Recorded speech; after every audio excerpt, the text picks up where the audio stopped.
So this is the first podcast on our channel, and my name is Sam. I'm Ash.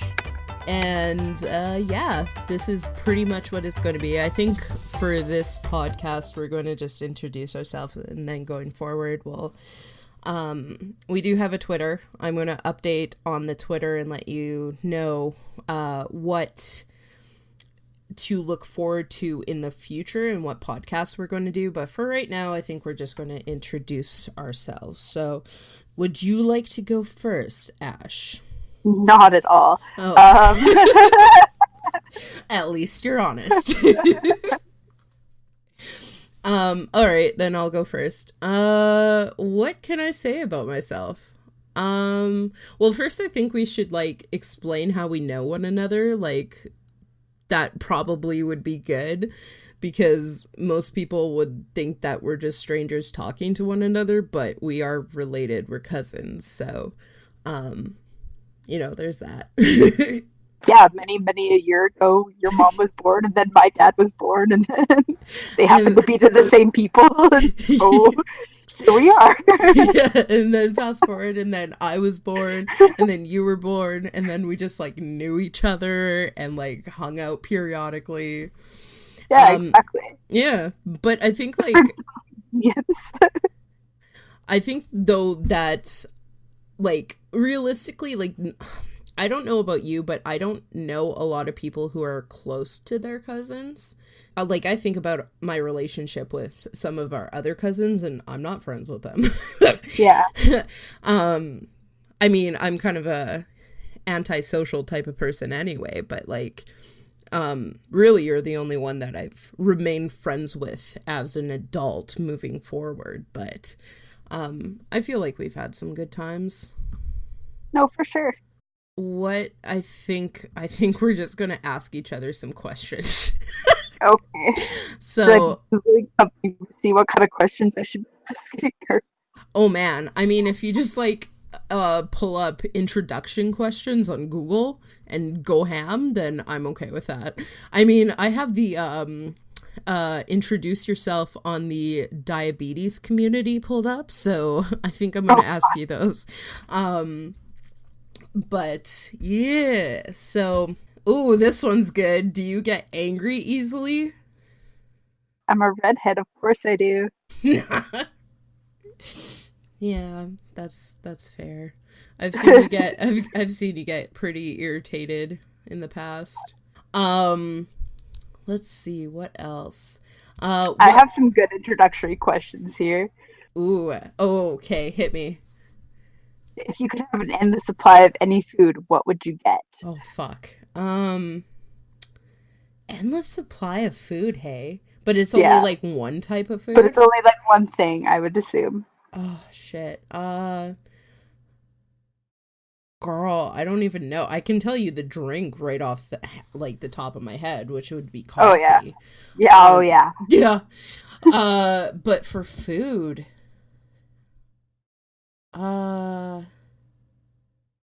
I don't know, what's sustainable? I'm trying to think of a food that you could make, but make in a variety of different ways that you would never get sick of it. You know what I mean? But it's not you could make general comments like pizza, so you could have all the different kinds of pizza, and even I would say included in that would be dessert pizza or stuff like that. Yeah, but I mean, have you ever eaten a lot of pizza and then by the end of it you're just I made a mistake. I'm an adult and I don't know how to adult because I've been eating pizza for 3 days and I feel like shit. Has that not happened to you? I've never tried to eat pizza 3 days in a row. Well, I like to have a variety, so this would be really difficult for me too. Well, let me tell you, it's not a pretty picture. I think though I would have to say tuna. As gross as gross as that sounds, but tuna sandwich, you can put tuna on salad. Can I still eat other things with tuna? Like, or is it just tuna? I don't know, that it's not specified in the question. Well, I'm gonna say tuna because then I can eat it with anything. Fair enough. That's good enough for me. You could say the same about bacon, though. Just like bacon in a Ooh. sandwich, bacon in a salad. That's true. I don't really have a good answer for you because I can't really think of a food. Like, if I was craving something, I'd be like, yeah, like, that is something I would eat, like, all the time. But I'm the type of person to, like, eat one single food, like, for weeks and not even blink an eye. So, Yeah. let's see. So, that's pretty much my answer. Like, I don't have an answer. I thought your answer was tuna. Okay, I guess it's tuna then. I don't know. I don't know, man. Let's see. Oh, pick 3 words to describe your personality. Oh, God. Can that be 2? Oh, God. That describes, like, literally everything. I am creative. I am introverted. I am friendly. Friendly? I don't know. Either that or like lazy. Lazy is a good one. Oh, yeah. Not that I'm agreeing with that on you. I'm just saying, like, I'm totally Oh, lazy. yeah, lazy's a good one. Yeah. Yeah. I mean, like, I have another question, but I already know the answer of it for you. So, like, well, our audience doesn't know. What's the question? for an animal, what would you be and why? I would be a Bernese mountain dog, because they're my favorite and they're cuddly and they have the softest fur ever, and I would be the chicest dog in life. Like, and see, you surprised me there, because I thought you would have totally gone with sloth because they are like your spirit animal. they are my spirit animal. That's so true. Oh my god. Or a patoo bird, because they are like my second favorite animal. Like, okay, it goes dogs, sloths and patoo birds are kind of tied.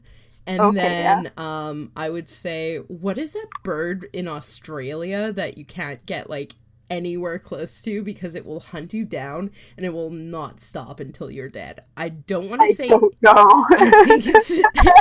I have to Google it because, like, You're making literally me really this... want to go to Australia right now. Like, Oh my god, Australian... Hang on.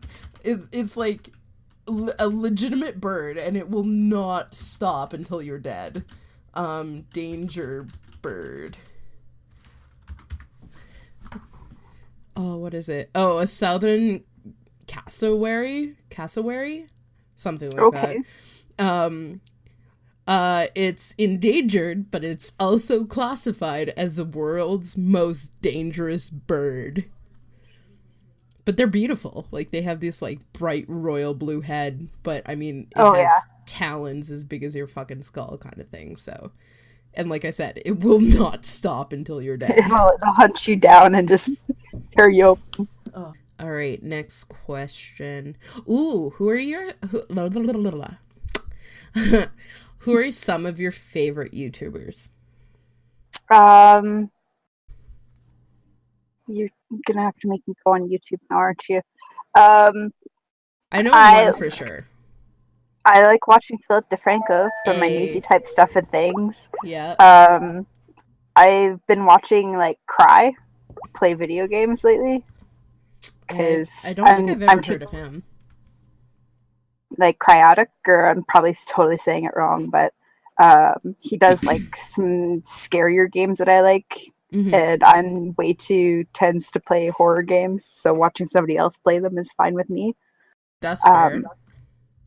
I like Outside Xbox. Yeah, I've never heard of them either. I think I might have linked you a couple of their ones because they were pretty good. But they do like really good countdowns about video games that I like. So that's cool. talking about scary video games, I totally remember going over to your house that one day, and what was that game that we like started playing, and it lasted literally like 3 minutes, and you're like, nope, nope, Nope. nope. That is Machine for Pigs, Amnesia Machine for Pigs, because Oh my I don't god. do scary games well. I can only do them in short bursts with the lights on with a friend nearby. Yeah. No, I remember that because it was like, do you not hear that fucking kid? Do you not hear that fucking kid? I'm not doing this. And then we played Octodad. Oh yeah. Oh Yeah, my god. that's a great game. Oh my god. Octodad is amazing. Like one of my favorites. But Or only if you play it with somebody. I really like playing Goat Simulator too. I could probably just like pound around that area for hours, just completely entertaining. Oh my god, yeah. So simple but so entertaining. Oh yeah. Okay. What are your favorite hobbies? Well, definitely art. Which you can see on my channel in the links in the description below. Shameless plug. What else? Mostly art, to be honest with you, and like obviously like editing videos and like making stuff for videos and stuff like that. Like definitely right up my alley. Pretty much anything creative I can really get into. Also I like to build things, like oddly, like I help me and dad both made my camera stand, like, you know, but nobody else does. But like we made that together, and like we made that thing for the back of your Jeep. Like I had a lot of fun doing that. I did too. Yeah. Yeah, so I think that definitely anything creative I'm really into, and obviously video games as well. Overwatch is my new go-to game. Well, it's not even like a new go-to game because I think I have like 70 hours on the game already, but Oh yeah. definitely one of my favorites. Yeah. What about you though? Like, what are you, like, obviously, again, I kind of know your hobbies, but other people won't, but like, what are your favorite hobbies? I kind of jump between hobbies. I like doing different stuff between sewing and reading and playing games, and I draw from time to time. But I've been really into quilting lately, Well, so yeah. that's what I've been doing. Wow, your quilting is amazing, by the way. Just low key, and also that information would be in the description below once that gets set up. Again, shameless plug. But yeah, like, what would you say though one of your favorite books is? Um, I really like The Child Thief. That's the one that's kind of like Dark Peter Pan, right? Yeah, exactly. Okay. Um, or I really like this book called The Sight. I can't remember the name of the author, but like it's a book I had read many, many years ago, and then I found it at Chapters like a couple of years ago. Okay. And yeah, it's about What wolves. about wolves? Yeah, and, Okay. like one of them has like the sight to see the future, and like yeah, it's good. Oh, that's like, it's like a wolf pack, but you can like kind of like Yeah, obviously they yeah, are like their you can own understand characters. wolves, and like there's like three different wolf pups that they follow. And like I haven't read the book for years because um I've been doing a lot of stuff. That's just kind of always stuck out as one of my favorite books. Okay. Um, yeah, That's fair. I remember reading this book when I was a kid. It's kind of the same premise, but not at all. It basically was about this house cat. I can't remember the title of the book, but I can remember the storyline. But this house cat really wanted to be an outside cat. I kid you not, this is a real book. I'm not making this up. But he, like, was an inside cat, and he really desperately wanted to be an outside cat and, like, learn what the outside was like. And then he, like, ended up going outside, and then he became, like, the king cat, or, like, what are they called? The tomcat kind of thing. Yeah, yeah. And, like, he just ended up being, like, a renegade cat. And it was, like, I don't even know why I like that book so much as a kid, because, like, cats, like, I like cats, but they're definitely not one of my favorite animals kind of thing, but, like, I don't know why I remember that book so well. And he was a tabby cat, like, I remember that, too. But it was, like, the stupidest book. Yeah, so.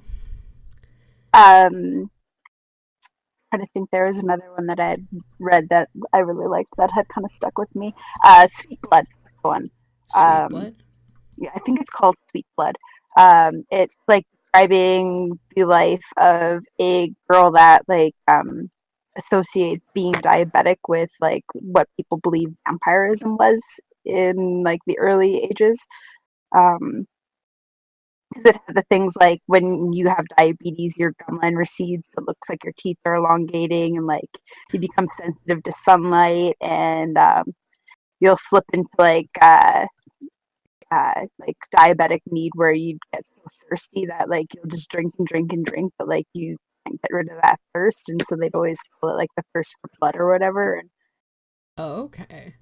it was good. Is that actually like a thing that happens when you get diabetes? Is that you're thirsty, or is that just like you're craving sugar? It'll just feel like you're thirsty though. Like that's like when your insulin is low and you need sugar.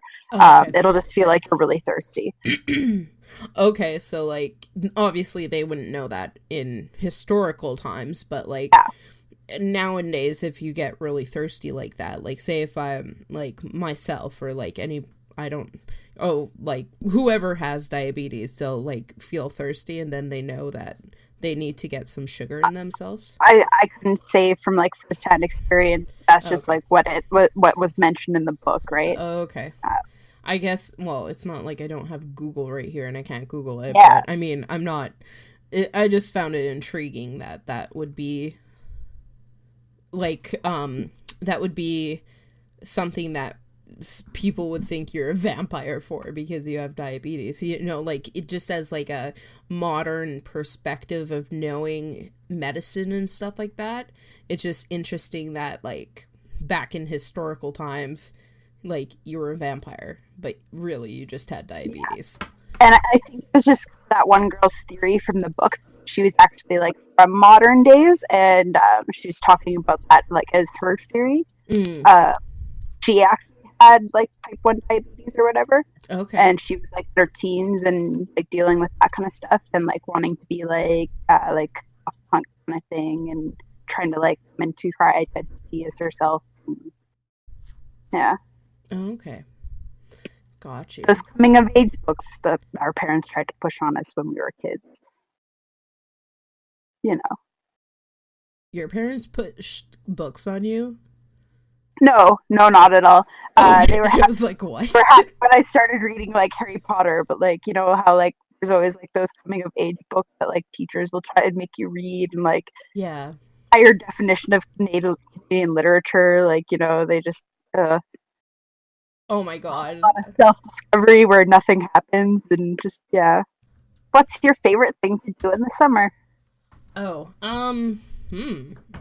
basically my favorite thing to do anytime, just sit in front of my computer or my art station and draw.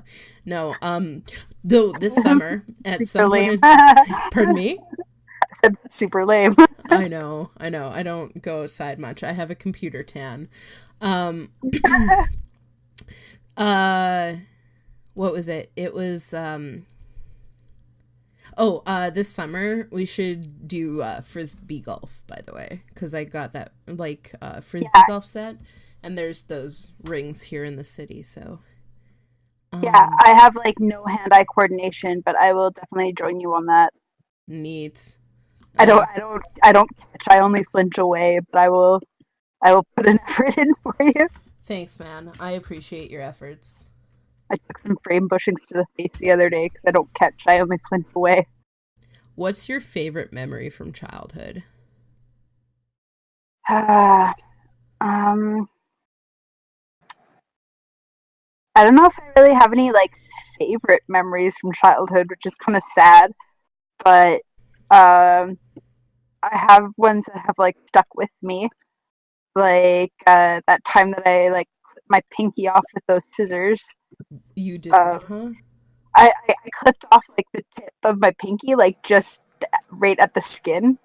Oh, But like God. I snipped off like the very tip of my pinky with scissors, and it was like out when we were camping. Oh. And so I like at Sherwood, yeah. Oh, okay. So I was sitting in the motorhome, and I was making a like game for us to play, like out of cardboard, and I was snipping up the cardboard to make characters for the game or whatever. Yeah. And I accidentally clipped off the tip of my pinky, and it took a second. I didn't feel any pain, but there was a lot of blood, like instantaneously. So I kind of like grabbed my hand, and the window was open on the motorhome, so I just kind of like leaned over to it. And I was like, "Hey, Mom, do we have any Band-Aids?" And she's like, "Why? Did you cut yourself?" And I was like, "Yeah." She's like, "How badly?" And I was like, "Pretty badly." And then like she came in to see, and I like took my hand away, and like right down to my elbow, it was just like blood, because like I'm just bleeding profusely at this point. Yeah. And I like show her, and then the pain came, and it was like, oh God, yeah, this hurts. Okay. Oh, man. Probably because like your body went into like a little bit of shock at Yeah, first. there was that initial shock of it happened so quickly that it was like, no, this doesn't hurt. You're fine. This doesn't hurt. Just walk it off. And then like the nerve endings actually start kicking in, and you're like, nope. Yeah. Nope. Yeah, exactly. Like, it took like a solid like 20 seconds or anything before I like actually felt anything, right? Yeah. So that was something. I remember not being able to ride a two-wheeler bike for like a good majority of my childhood.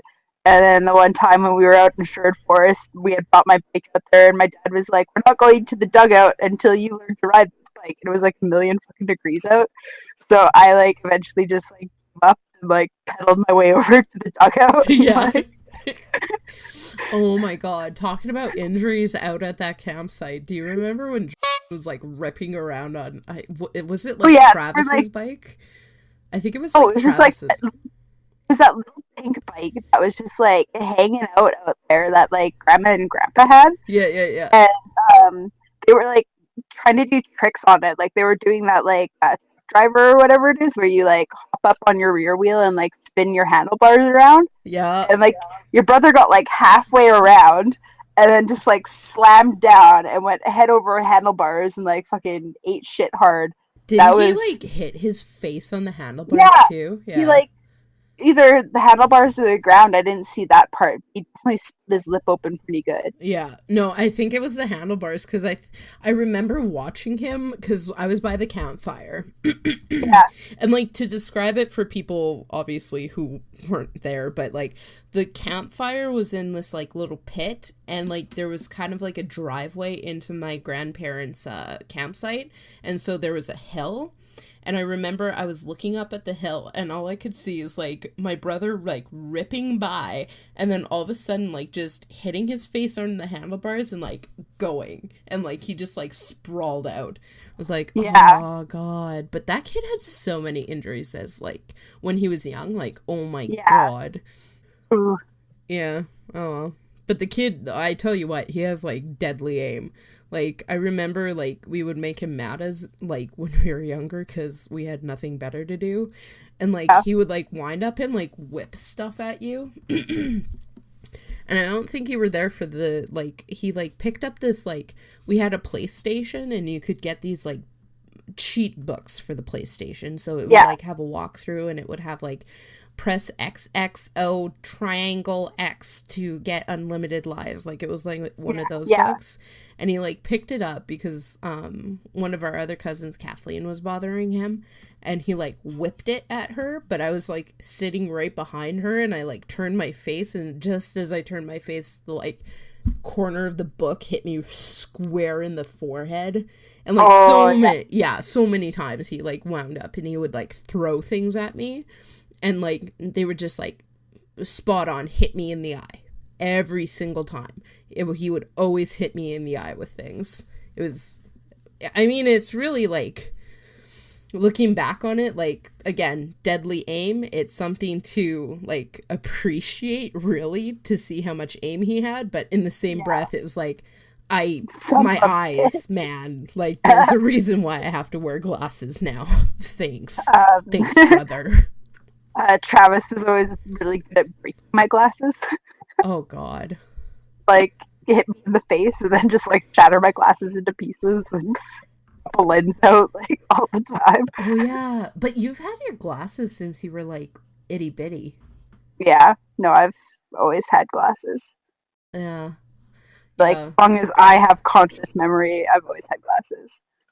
Yeah, I think you had glasses when you were like I said, like close to a baby, I think. Something like that. Probably. I definitely had like those weird ones that like wrap around your ears so like you couldn't take them off no matter how hard you tried.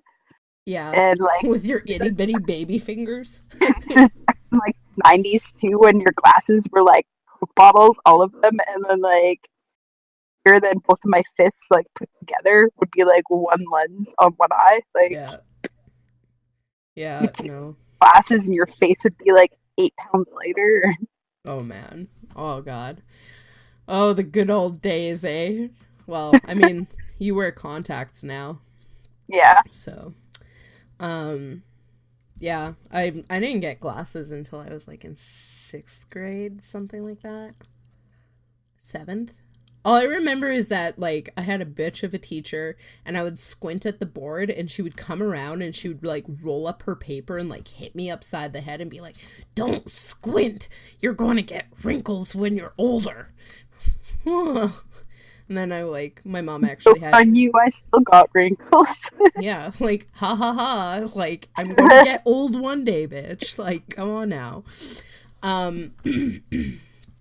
But yeah, I think that was, like, pretty much good. Like, I think we're just gonna end it here for this podcast. I think we've introduced ourselves enough that, people will have, like, a general understanding, though... Okay. For sure, I think next podcast, what I would love to talk about is, I really want to talk about conspiracy theories. Like, hands down, one of my topics I want to talk about is conspiracy theories. And, like, I want to, like, do you know anything about Vault 7? Like, this whole thing about Vault 7? Well, did you watch the Philip DeFranco video on it? Yeah, no. And watching the Resident Evil playthrough on Cry's channel. Ooh, girl, Vault 7. I tell you what, we're going to talk about that next time because. Okay. Oh, girl. Okay. All right. So that's going to end it there for this podcast. We hope you enjoyed and have a great day. Question mark? Ampersand? Asterisk. Anyway, okay, bye. Bye.